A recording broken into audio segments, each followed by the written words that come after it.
Hey everybody, good morning. Welcome to the Morning Devo with Bo O. We are getting through the book of First Samuel, and you can always check out the archives at my YouTube channel, Bo Willette, and just my personal YouTube page. And you can let other people know too if they're interested in actually going through the Bible. Then they could always tune in to the YouTube channel or this channel on Facebook, and they can go through the Bible with me. Maybe when they're at work, they just put on the headphones and just click on when we go live, and they can literally just comb through the Bible and get familiar with it. A pretty simple way, just pulling out some good gems. Again, these are my devotions, and we get to do it together, and I'm totally stoked that we have the technology to do that. So welcome everybody into the house. Hope you're just going to get focused right now. That's the whole point of devotions, is being able to get our minds. There's that principle in the New Testament that talks about renewing our mind. We're going to renew it on something. You're going to renew it on something. You're going to renew it. Some people get up and what they do is they turn on a TV and they actually put on the news. Whoa, I got a lot of things to say about that, but I'm not going to right now. Or they put on something, right? They're feeding their mind with things. And but what awesome thing to do is meditate on the word day and night, right? And so we're in 1 Samuel 22b. David is fled from Saul. He's entered into, it says, a cave, and he is. People are attracted to David. They see him as a leader, and he has been a military leader for Israel for quite some time now. Obviously, he killed Goliath, but not only that, but he's been, with Saul's son Jonathan in war, and many times and had victory. And so David has been really seen in the community as a leader, a captain, the captain of the team, so to speak. So a lot of people, the down and outers, especially ones that, just don't have a place, in Saul's kingdom, they tend to go to David, right? And that's what we saw at the beginning of this chapter. And it's kind of neat, the down and outers, those that are in the gutter, those that are, Jesus is ready for them. Jesus is ready to receive people. And that's what we love about the Lord, right? He received us, though we are so fallen, right? So, so many issues, so many things, but yet he's given us a new identity in him. Now, just so you know, David ended up having a bunch of mighty men of valor, the Bible will talk about, in these not too far ahead of where we're at.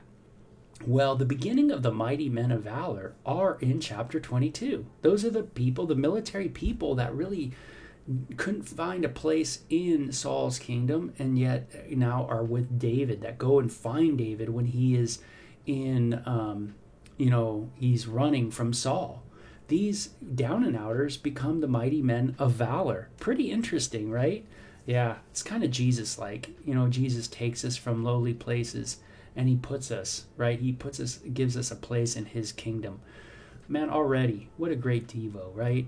I don't know where you're at. I don't know what you think of yourself, right? But in Christ, man, he will bring you to great heights as we surrender, bring ourselves to him, bring your heart to God, be able to say, like King David, hey man, my faults, my flaws. Let's not hide those flaws from the Lord. Let's let the Lord see it. You see my greed. My codependencies, Father. The issues emotionally that I have. You see my anger. You see my lustful actions. Father, I bring those. I want to lay them before you. Help me to confess those things before you and turn from those ways. Now, we got to do that all the time, but that wonderful, humble attitude gives us the open door, the cracked door, if you will, to that place of God exalting us in due time, And so we see that David and the people are kind of in, they're in a cave. That's pretty lowly. But, let's just wait.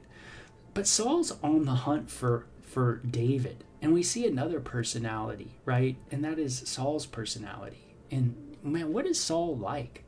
You want to write down a little bit, maybe, maybe in the comment corner, you can write down a little bit of what Saul's personality traits are like. What's his leadership like? Maybe scared, maybe insecure, maybe paranoid, maybe all the above, maybe prideful. Maybe, what do you guys think of Saul? And now Saul says, hey, what is it? You guys are all against me. He says to his own cabinet, is everybody against me? He kind of does this weird manipulation, right? Trying to get people to feel guilty. Well, everybody's silent, but there's one guy that we met, another interesting character named Doeg.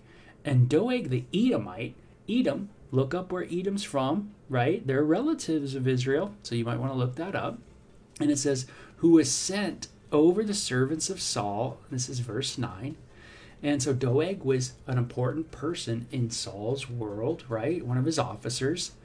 And he says, I saw the son of Jesse going to Nob, to Ahimelech, the son of Ahitub. Okay, so Ahimelech is the priest. We got the priest of Israel. It's pretty gnarly, right? Priest, that's pretty serious, right? Close to God kind of person. And Doeg, the Edomite, he's so sneaky, right? He's like, man, Saul's ticked. Where can I channel this dude's anger? I know. I'm going to tell him, hey, David was over with the priest. Go over there, right? Now remember, just so you know what's going on in this chapter, David already met with the priest. He did go to Ahimelech, the priest, when he was on run from Saul. There he asked to eat the showbread, this important bread that was in the tabernacle. And he actually was given the sword of Goliath to take as a weapon. But remember, David, when he was asked by the priest, hey, why are you here? What did David do? David lied. David lied. He said, the king's got me on some serious business I got to attend to. Secret, serious business. Well, that lie might not have seemed too big then, but let's read the rest of this chapter. Marcia says, Saul shows arrogance, pride, and all that. Yeah, arrogance, pride, right? Thinking he's more, right? He knows David's supposed to be king. He knows that God has chosen another, right? He sees the writing on the wall. David wins Goliath in battle. He fights the Philistines and wins. David is, an amazing military leader. Not only that, but this guy seeks the Lord. He plays the old guitar, right? And he sings songs to the Lord, and he's thinking about God all the time. He's wanting to glorify God. He wants God to be honored and glorified in Israel. Really has a heart for that. Is he perfect? No, he lied. And he lied, and he's done. We're going to see him do many, many wrong things. And the ramifications, man, are just really sad. You might want to go in when you're reading these sections. You might want to find these psalms that really relate to these chapters. So I think Psalm maybe 52 might relate to this, what we're going to read here pretty soon here. But Doeg's not a cool guy either. Doeg's this Edomite guy is kind of he's kind of, he wants to make sure he's on Saul's side no matter what. He's going to hurt whoever needs to be hurt as long as he's on Saul's good side. Oh, that's not a good quality, right? Instead of being honest maybe with Saul, maybe Doeg should say, hey, Saul, man, you're acting crazy. You're not in your right frame of mind, man. Instead, he goes, hey, Saul's out of this world angry. He's sitting with a spear in his hand. He's ready to chuck it through someone. Where can I channel this dude? Where can I get on his page and get on his, so I don't feel his wrath. So crazy, right? So Doeg, says, hey, you know what? I heard where David went. He went to the priest. And he inquired of the Lord for him, and he gave him provisions. Hey, not only did he go to the priest, but man, the priest gave him food, gave him stuff, gave him the sword of Goliath. I mean, the priest was on his side. Do you see how Doeg is just kind of, kind of getting Saul to go, the priest is against me now. All these people are against me. Here it is. They're all coming against me. Everybody's against me. Poor me. I gotta fight. Even my son is against me. And this is where we really get nasty in our heart, where we start being so sorrowful about our situation. Oh, my situation's so bad.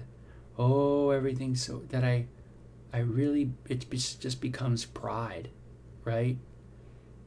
He's constantly thinking about himself, right?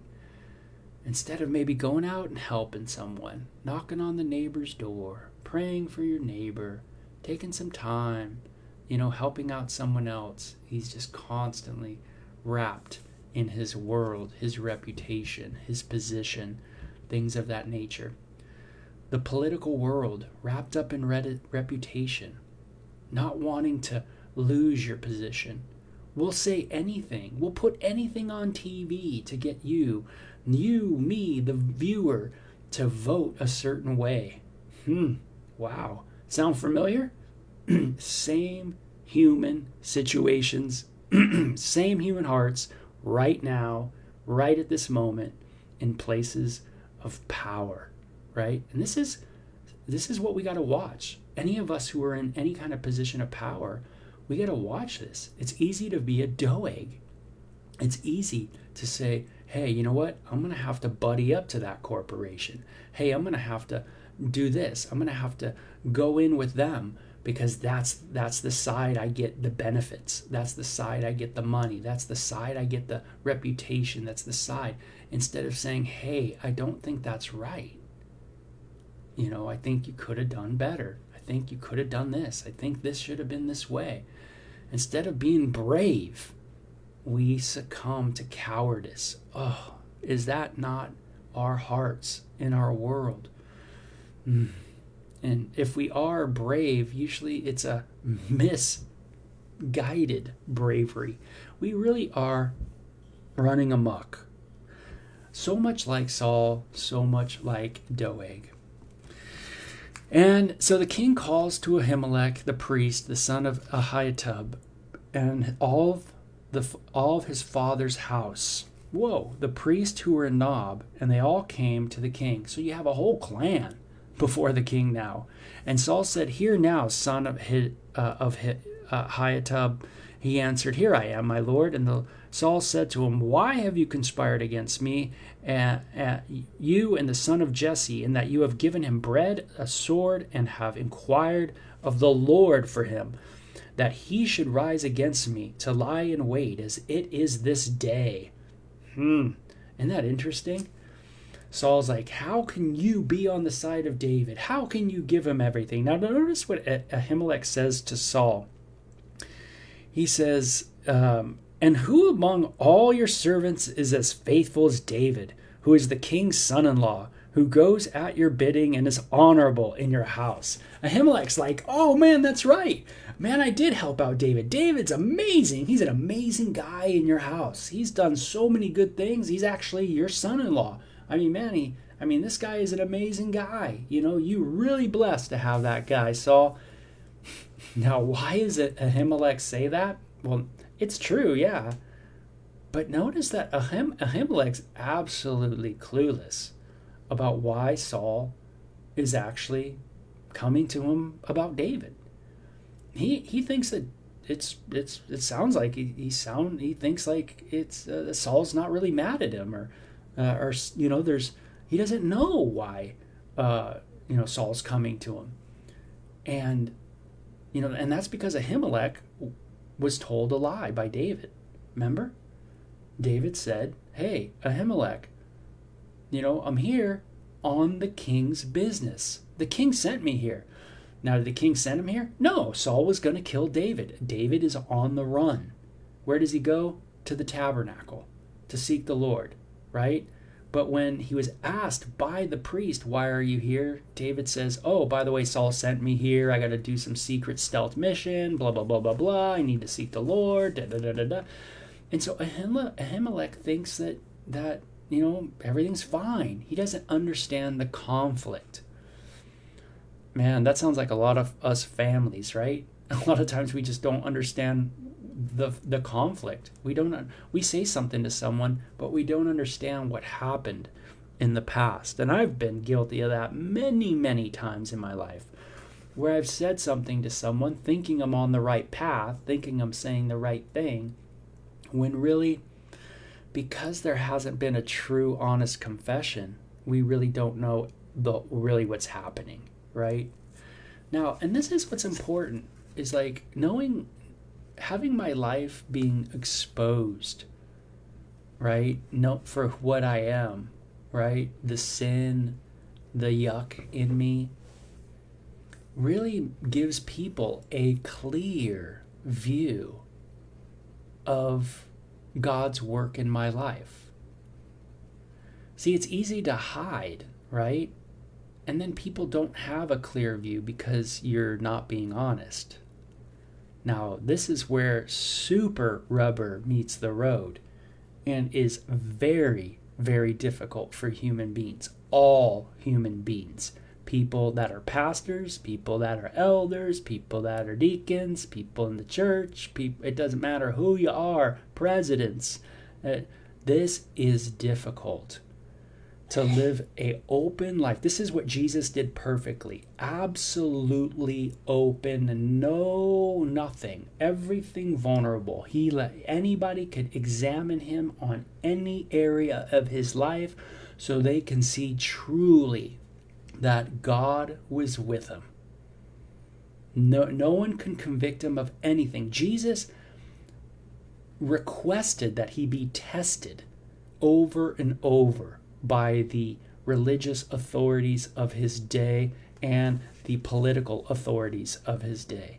If you can find anything, any sin in me, I'm guilty. Anything in me. But look, hang with me. See if there be any sin in me. See, you could see clearly that God was with Jesus. That's why when Jesus died, what did the Roman centurion say? Surely this was a man of God. Everything was open and laid bare, right? Well, if we were open and laid bare, and people knew our insecurities, our lustful attitudes, right? Our greed, all that stuff, then they might have a clearer picture of why God is doing what he's doing in our life, right? And God would get glory for his work. But God doesn't get glory if we're hiding things. And man, right? Because we're, in a sense, manipulating people to think we're greater than we are, right? And that goes against everything in the human condition of pride. Everything against that diabolical sin of pride. Oh, to walk humbly. Man, rough, right? Now, King David wasn't clear with Ahimelech. And Ahimelech says all the cool things about David, right, to Saul. And what does it say? Did I then begin to inquire of God for him? Far be it from me. Let not the kings impute anything to his servant or to any in the house of my father, for your servant knew nothing of all this, little or much. Meaning, I don't know what, I'm not sure what you're getting at, He's confused. And the king said, you shall surely die, Ahimelech, you and all your father's house. And now here we see Saul's rage. Now, King David in his lie did not kill Ahimelech. He put him in a horrible place where he didn't know what was going on, right? He should have been honest with Ahimelech and gave Ahimelech the option to make decisions based on the truth. Ahimelech now is confused, and Saul is just a bitter, angry ball. And what does Saul do? What do we do in our anger? We act absolutely irrationally. Right? We do something totally wrong. We say something absolutely wrong, right? We should not have said that. We should not have done that, but we were angry. See, Saul's got a goal, and his goal is to stay as the king. But God's goal is to make David the king and give the kingdom to David. But Saul, he will not surrender.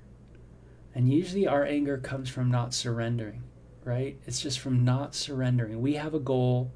We don't want it to get blocked. That goal gets blocked, and we become angry. But there's all these things that accompany anger, right? Pride, insecurity, resentment, bitterness, strife, lack of contentment. There's all these things that are hidden underneath this anger that's going to come out. All your family, your father, the household is going to die. Wow. Is discontentment bad? Yeah. Can it lead to death? Yep. Can resentment lead to someone's death? Yep. Can my jealousy lead to someone's death? Yeah. Can my, lustful greed lead to someone's death? Yep. Very, very, what an awakening, right? Then the king said to the guards who stood with him, "Turn and kill the priest of the Lord." Oh, man, could you imagine saying this? Saul, the king, he knows the Lord. He's hung out with the priests before. He's had church service with these people, right? Turn and kill this clan of the priesthood. Kill them, because their hand is also with David, and because they knew when he fled and did not tell me. But the servants of the king would not lift their hands to strike the priest of the Lord. Don't you love that? The servants of the king said, nope. Someone said no to Saul. Someone said, no, it's not going to happen. And that's really important, right? Someone stood up. Someone says to the ruling power, no, we're not going to go along with that. There's a time and a place where we need to say to ruling powers, you know what? I do not agree with that. We don't want to be harsh. We don't want to be, people that are out to get them, rebellious in those ways. But we do have to be honest and say, hey, you know what? We can't do that. That's against something. That's pretty important. And so we can't go that direction. It's just impossible for us to go that direction. And we have to let it be known. And we need courage, which brings about bravery, right? To complete an action that can potentially lead to our harm. And so this is so important in today's age. How many of us listen to ruling powers, power structures? They say on this, go do that, and we go do it, right? Instead of maybe taking a step back and going, what is being asked of me? What is being required? Is it the right thing to do? And this is what the servants of Saul do. They ask the questions. Is this right to kill the priests? Is it right to do that? I mean, yeah, the ruling power says to do it. But the answer is no. It's not right to do it.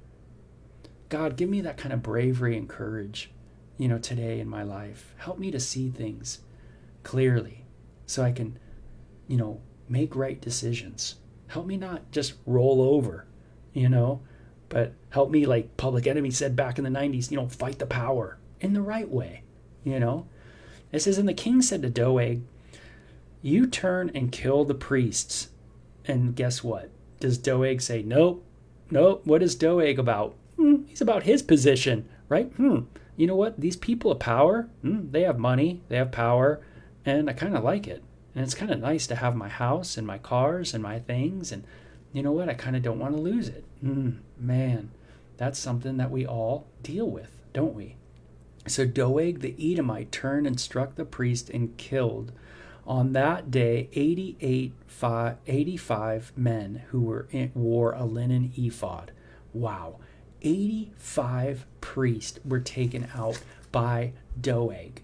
oh man, wanting his position, wanting his power, he would do anything to gain that position. Whatever it took, he will do. No matter who you kill, it doesn't matter as long as you get the financial benefit. There are entire entities in our world that are built on this, right? What are they built on? Your failure. Industries that are all about cashing in on you and me living a certain way, living unhealthier, living in, giving us free things so that we can become addicted to them. Things of that nature. That happens all the time. Industries are built on our failure.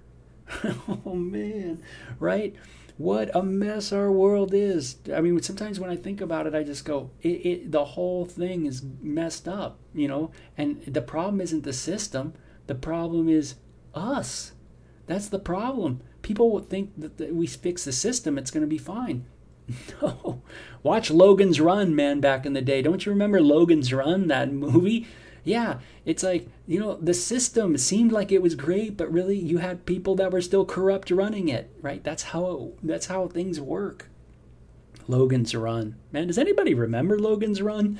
That was way back in the day. Awesome. And then it says, now one of the sons of Ahimelech, the son of Ahitub, named Abiathar, escaped and fled after David.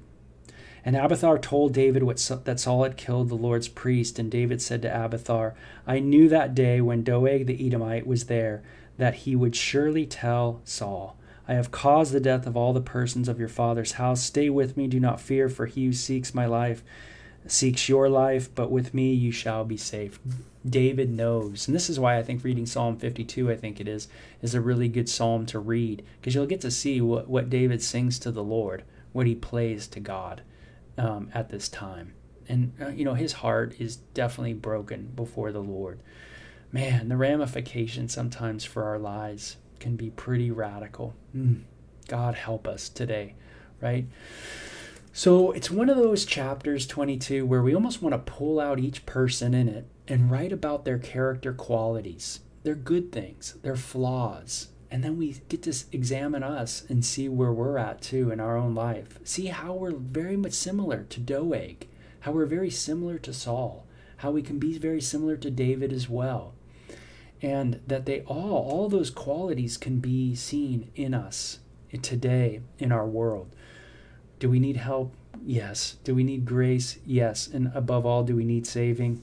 Absolutely. This is why we need saving, because none of us are good. None of us are right. We see all these flaws in us, and it can horrify us, that's for sure. So remember, God is a God who comes to save us out of this, to give us a future and a hope, to tell us, hey, you know what? Even though you are so here, I'm going to move you up there. I'm going to give you my peace. I'm going to give you my spirit to help you through this. So, man, praise God for the Lord. That's for sure. So, hey, you guys take care. Have a great weekend. God bless you. Bye-bye.